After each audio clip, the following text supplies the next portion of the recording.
বুঝছেন আমাকে এরকম জিম্মি করে আমাকে পোলাপান নেই উপায় কি আমরা কি ওরা কি আমাকে বিষ দিয়ে মারি হালাইব আমরা তো আসবো এনে ঢাকা শহরে করে কাম নাই আমরা কি খাবো কি আমরা আমার পেটে ভাত নাই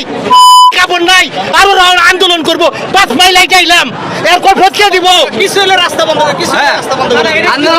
আপনারা তো খালি আপনারাও আন্দোলন করেন ভাইয়া ইউনিভার্সিটি তুমি রোড বন্ধ করে রাস্তা বলো এটা কোন ধরনের আন্দোলন আমি লোকে ভালো আসলো কিভাবে আমি লোকে একটা রিকোয়েস্ট করলাম বুঝা আছে এখন রিকোয়েস্ট করলে আর হনে না আরে হনে না রিকোয়েস্ট করে হিসাবে আমি লোকে ভালো আসলো একটা রিকোয়েস্ট করলে আর হনে না আমি লোকে একটা রিকোয়েস্ট করলো তো পুলিশ রিকোয়েস্ট করলে হচ্ছে আরে তো রিকোয়েস্ট হন গাড়ির ভিতরে রুগী আগে রুগী কোথায় আছে দুইটা গাড়ি ছাড়েন আর হতে আছে না দুইটা গাড়ি মহাভারতে যাবো না দুইটা গাড়ি আগে সব ইয়ে যাবো আন্দোলন সফল হয়ে যাবো আওয়ামী লীগ যেহেতু সাধারণ মানুষের রাজনীতি করছে আপনি দেখেন এটা রিক্সাওয়ালা সে বলতেছে না শেখ হাসিনা গরিবের নেত্রী ছিল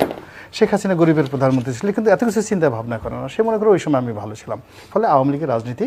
কোনো অবস্থাতে সেখানে শেষ করে আনতে হবে আর শেষের দিকে প্রধানমন্ত্রী হয়ে ওআইসিতে যিনি প্রথম অংশগ্রহণ করেছিলেন তিনি হচ্ছেন বঙ্গবন্ধু শেখ মুজিবুর রহমান কাকরাইল মসজিদের জায়গা বঙ্গবন্ধুর অবদান ইসলামিক ফাউন্ডেশন বঙ্গবন্ধুর অবদান টঙ্গী রেস্তামার মাঠ বঙ্গবন্ধুর অবদান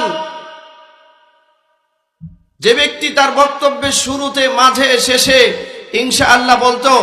এবং তাকে দুরাচাররা হত্যা করেছে তিনি শহীদ হয়েছেন তিনি একজন ইমানদার। আরেকটা ক্রেজিনেস হচ্ছে যে বঙ্গবন্ধু যেখানে পাও সেখান থেকে এটা তো মুছে ফেলো টাকা থেকে মুছে ফেলো অমুক থেকে মুছে ফেলো ঠিক হচ্ছে না এটা অতিরিক্ত হচ্ছে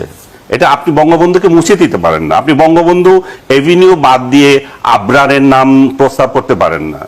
যেগুলো হচ্ছে ইয়ার্কি